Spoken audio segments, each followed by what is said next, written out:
The Riff. The hipster's life is strongly influenced by jazz music. Much, if not most, of the hip vocabulary originated with jazz musicians. Isn't that right, Mr. Romo? Yes, that's right. That's true. Take, for example, the riff, the conversational riff, which is a spoken counterpart of the jazz riff, which is an instrumental solo improvised around a set of chords or upon a given theme. Oh, my. Mr. Romo, I wonder if here in the studio you couldn't give us an example of a riff. Well, I think I could do better than give you an example, which would be me saying this is what I heard at a very great expense to myself from the aspect of my cool, because everyone has a limited supply of cool, and it's very easy to blow it. And I have done something which could have blown all my cool. I have taken that little microcorder thing you gave me, that tiny little machine, and I have bring you in-person riffs, people from various parties. Things where scenes were going on. Like last week at the feast of the Saturday night delightful pudding, which we call it, like you have to call something more than what it is in order to make it more appealing, because you say... Fine, Mr. Romo, yeah, thank you very much. I thought you'd take it. In the control booth there, would you run the tape? Yeah. There was this cat, man, a very far-out cat. Like he had weird ideas. Couldn't stop his head, you know? He was hip, he was in some kind of genius, but dig. Like this cat was such an out genius that the thing he was a genius at hadn't been invented yet. So what does he do? He decides he's going to be the world's most esoteric concert promoter, you dig? He gets these enormous posters printed up and he puts them all over town and they say, "He is coming." And people look at the posters and they say, "Oh, wow." Well, like it's difficult to arouse anybody's interest in it. Then about a week and a half later, new posters go up. Big ones, brighter ones. They shine at night. It says, "He is coming to Carnegie Hall." And then a little later, "He is coming to Carnegie Hall on October 23rd. And now people are hung up. They're beginning to get fascinated. Tickets are selling. Then there's a gigantic full-page ad in the New York Times. "He is coming tonight." Crowds now. They've begun to mill out in front. And there are these posters 20 feet high that say, in Old English script, "He is here." Now people are jammed. They're standing room only, 8:45. There's this hush of expectancy. The house lights dim. They take too long to dim. Little hanger. Then the curtain rises. In the middle of the stage is this gigantic sign. Man, he has gone.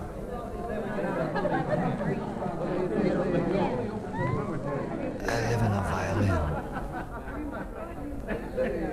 It's very comfortable in a violin. I keep it tidy. When the cigarette ashes have a tendency to fall in it,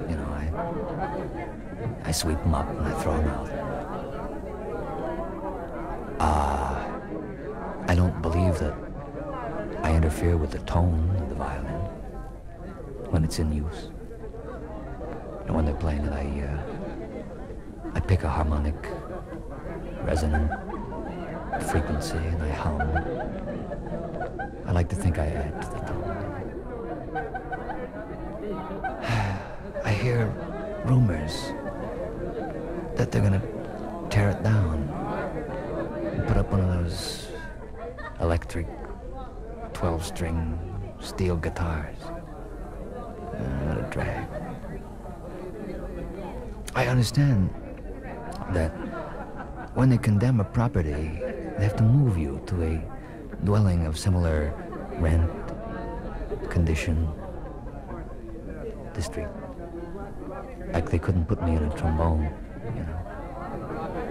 A cello, maybe, or a bass. Except that's kind of silly, one guy living in the bass. Maybe I could live in one of those, what do you call those oriental things? Those triangular banjos. A balalaika. That'd be a groove.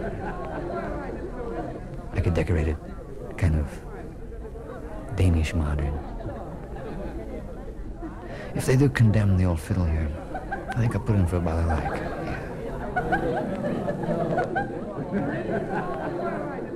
Like, they're sending up this spaceship on a translunar orbit, And they send up this astronaut, man, and he's been hanging around Cape Canaveral a long time, and he gets his shot, boom, he can go. And they also send up a laboratory animal along with him. to test the radiation and the Van Allen radiation belts and the cosmic rays and the genetic unpleasantness and that whole business. And so they decide to send along this frog because they can cut him up afterwards, you know. And they're in orbit for 63 days, man. The man and the frog. And they come back and they land.